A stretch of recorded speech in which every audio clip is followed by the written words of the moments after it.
নমস্কাৰ বন্ধু বান্ধৱীসকল, কি খবৰ আপোনালোকৰ? মই ভালে আছোঁ, আশা কৰিছোঁ আপোনালোকো ভালে আছে।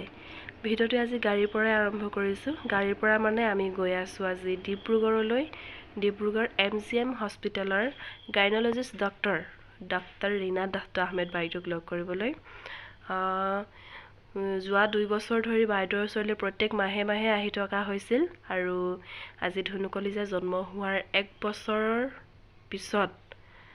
বছৰ পিছত আমি আজি বাইদেউক লগ কৰিবলৈ গৈ আছোঁ। বাইদেউক বিহুৰ শুভেচ্ছা জনাম। বাইদেউৰ সৈতে দুটি কথা পাতিম, বেলেগ একো সমস্যা লৈ অহা নাই। বলকচোন তেতিয়াহ'লে ভিডিঅ'টো আৰম্ভ কৰোঁ, আপোনালোকেও চাই যাওক। যদি ভিডিঅ'টো বাইদেউৰ ওচৰত যদি কৰিবলৈ দিয়ে বাইদেউৰ কেম্পাছত, তেতিয়া মই নিশ্চয় আপোনালোকক বাইদেউক দেখাম। আৰু যদি ভিডিঅ' কৰা এলাও নাই তেতিয়াহ'লে তো দেখুৱাব নোৱাৰিম, তাৰ কাৰণে বেয়া নাপাব। চাই যাওকচোন বাৰু ভিডিঅ'টো কেনে পায় শেষলৈ জনাব।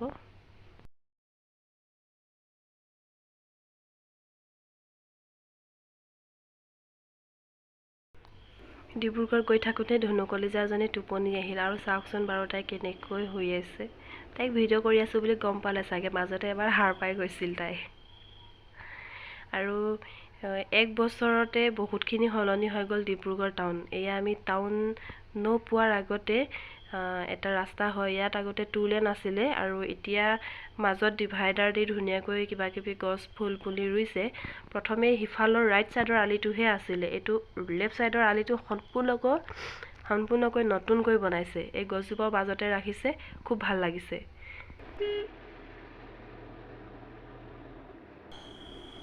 আৰু যে ঘৰটো দেখিছে, সেয়া হৈছে আমাৰ অসমৰ প্ৰাক্তন মুখ্যমন্ত্ৰী সৰ্বানন্দ সোণোৱাল ডাঙৰীয়াৰ ঘৰ। তেওঁ চাগে ঘৰত আছে, সেইবাবে গাড়ীও অলপ যথেষ্ট দেখিছোঁ, চিকিউৰিটি গাৰ্ডো আছে। সেয়া ঘৰটো দেখিছেনে বাৰু? আমি ডিব্ৰুগড় আহিলে সদায় তেওঁৰ ঘৰ দেখি যাওঁ। আৰু এয়া চাওকচোন, তেওঁলোকৰ ঘৰৰ আগৰ এইবিলাক দোকান আছে।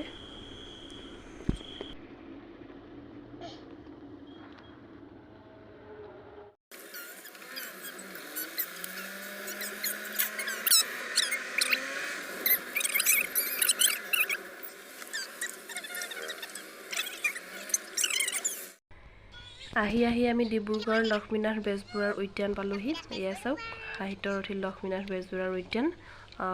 উদ্যানখনৰ ঠিক অলপ আগতে আমাৰ ডিব্ৰুগড় জিলাৰ কোৰ্টখন আছে। এয়া চাওক কোৰ্টখন, কিন্তু আজি কোৰ্টখন বন্ধ। উকিল বা কোনো ধৰণৰ লোক আমি ইয়াত দেখা নাই, কোৰ্ট বন্ধই দেখিছোঁ। আৰু যিহেতু আমি হস্পিটেল আহি আছোঁ, কোৰ্টখনৰ অলপ আগতে আমাৰ হস্পিটেলখন আছে।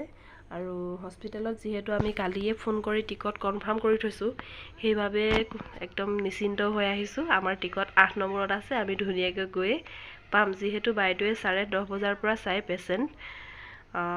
মইতো কৈছোঁৱে, আমাৰ বিশেষ একো সমস্যা লৈ আমি অহা নাই, জাষ্ট বাইদেউক বিহুৰ শুভেচ্ছা দিবলৈ আহিছোঁ। আৰু এয়া আমি আহি পালোহি। এয়া হৈছে আদিত্য হস্পিটেল, আৰু আদিত্য হস্পিটেলৰ সন্মুখত থকাখনে হৈছে MGM হস্পিটেল। আৰু MGM হস্পিটেলৰ গাইনলজিষ্ট ডক্টৰ ৰীনা দত্ত আহমেদ বাইদেউক আমি লগ কৰিব আহিছোঁ। এয়া হৈছে MGM হস্পিটেলৰ ফাৰ্মাচীখন। এয়া আমি আহি ভিতৰলৈ আহিলোঁ। কিমান পেচেণ্ট আছে চাওকচোন, আজি কমেও 40-45 এনেকুৱা আমি পেচেণ্ট পাওঁ। সেইবাবে আমি আগতীয়াকৈ ফোন কৰি টিকট কৰি লওঁ। এতিয়া পইচা দি আমি টিকটটো ল'লোঁ। এতিয়া আমি বাইদেউক লগ কৰিবলৈ যাম। তাৰ আগতে ভাবিলোঁ এবাৰ টয়লেট কৰি আহোঁ। সেয়ে মানুহজনক ক'লোঁ, ব'লা অলপ টয়লেট কৰি আহোঁ। এয়া আৰু মই এই হস্পিটেলতে মোৰ ধনুকলিজা জন্ম হৈছিল। এয়া মোৰ মানুহজন।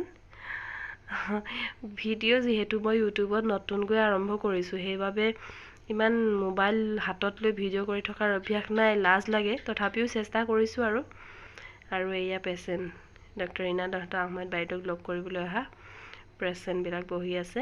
আজি বহুতো চকী খালী হৈ আছে, কিন্তু বহীত নাম যথেষ্ট আছে, কমেও 35 ওপৰ আছে। সেয়া আমি অলপ বহিলোঁ। আমি আহি পোৱা 2-3 মিনিটৰ পিছতে আমাক যাবলৈ দিলে, টিকট অনুসৰি আৰু যাবলৈ দিলে। আমি কিন্তু ভিডিঅ' কৰিবলৈ নহ'ল।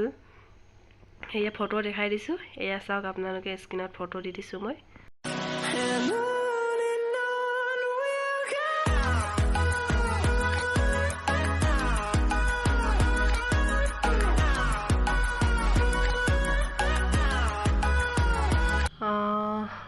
বাইদেউক লগ কৰি মেলি আমি ওলাই আহিলোঁ। সময়ো হ'ল যিহেতু, সেইবাবে ভাবিলোঁ ভাত খাওঁ, আৰু ডিব্ৰুগড় আহিলে আমি এইখন ধাবাতে সোমাওঁ ভাত খাবলৈ। খুব ধুনীয়া বনায়, অসমীয়া মানুহৰে এখন ধাবা হয়, খুব পৰিপাটি আৰু খুব ধুনীয়া এটা পৰিৱেশৰ মাজত আছে ধাবাখন। ধাবাখনৰ নিচেই কাষতে এখন পথাৰ, খেতি বাতি কৰা সময়ত ভাল লাগে পৰিৱেশটো চাই, ধান থাকে। আৰু এইফালে দেউতাক আৰু জীয়েক, দেউতাকে নেপকিন এখন আনি দিলে, মুখ মোহাৰিলে, মুখ মোহাৰি তিতিলে যিহেতু, তাই ফালিবলৈ ভাল পাইছে।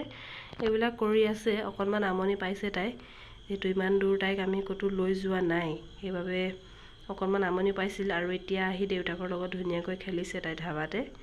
মই ভাবিলোঁ বৰষুণো দি আছে যিহেতু, অৰ্ডাৰো কৰা হ'ল, অলপ সময়তো লাগে, সেইবাবে ভাবিলোঁ অকণমান ধাবাখনৰ চৌপাশটো ঘূৰোঁ। এইফালে চাওক আপোনালোকে, ইয়াতে বাৰ্থডে আয়োজন বা এনিভাৰ্চেৰী এইবিলাক ধুনীয়াকৈ অনুষ্ঠান কৰিব পাৰে, বহুলোকে আহি কৰেহি ইয়াতে, ধুনীয়া সুবিধা আছে। মই ভাবিলোঁ অকণমান পৰিৱেশটো দেখাই দিওঁ আপোনালোকক। ইয়াতে জিৰণি ল'ব পাৰে, ধুনীয়াকৈ চোফা পাৰি থোৱা আছে, বেতৰ চোফা, কি ধুনীয়া লাগিছে চাওকচোন। এনেকৈ ভিডিঅ' কৰি থাকোঁতে ভাত হৈ গ'ল বুলি ক'লে। তাৰপিছতে ভাত খাই থাকোঁতে এইফালে মেকুৰীকেইটা চাওকচোন বাৰু কেনেকৈ খাবলৈ বিচাৰিছে মোৰ পৰা। মই বোলো তহঁতি মাছ খাইহে ভাল পাওঁ, মাছকে দিওঁ খা। এয়া চাওক, কাঁহীৰ পৰা সিহঁতক মই এটুকুৰা এটুকুৰাকৈ ভাঙি কেইবাটুকুৰাও মাছ দিলোঁ। কি হেঁপাহত খাইছে সিহঁতে, ধুনীয়াকৈ খাইছে। আৰু এনেকৈ ধাবাখনত চাগে ভাত খালে মানে সিহঁতক কোনোবাই দিয়ে, সেইকাৰণে সিহঁতে আহিছে আমি ভাত খাই থকা দেখি। এইফালে ধুনু কলিজা দেউতাকৰ লগত ভাত খাই আছে। আমি ভাত পানী খাই ওলাই আহিলোঁ, আহি মৰাণত সোমালোঁ। মৰাণৰ এইফালে জামবিলাক চাওকচোন, ইমান বেছি ট্ৰেফিক জাম মৰাণ আৰু ডিব্ৰুগড়। এয়া আমি ৰৈ থাকিবলগীয়া হৈছে, ইফালৰ গাড়ীবিলাক আহিছে, আমাক ৰখাই থৈছে। তাৰপিছতে ভাবিলোঁ মৰাণত আহি বাইদেউকো লগ কৰিলোঁ, যিহেতু মোৰ বাইদেউ মৰাণত থাকে।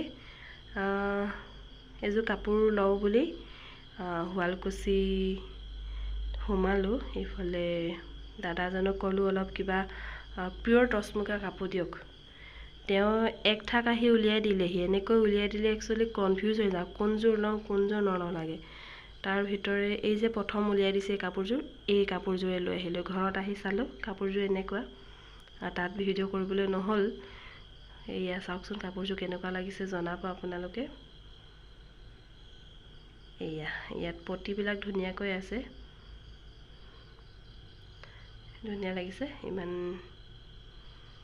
মই নিজে ভাল পাইছোঁ, মই নিজে পচন্দ কৰি আনিছোঁ। আৰু অনলাইনতো এযোৰ কাপোৰ অৰ্ডাৰ কৰিছিলোঁ মেছোৰ পৰা। মেছোত যেনেকুৱা আছিলে ফটোটো ঠিক তেনেকুৱাই আহিছে বাৰু। কাপোৰযোৰ বেছি দামী নহয়, 570 টকা হৈছিল নেকি, মই পাহৰিছোঁ। মেছোৰ পৰা আপোনালোকে কাপোৰ বা যিকোনো বস্তু অৰ্ডাৰ কৰিব পাৰে, খুব ধুনীয়া।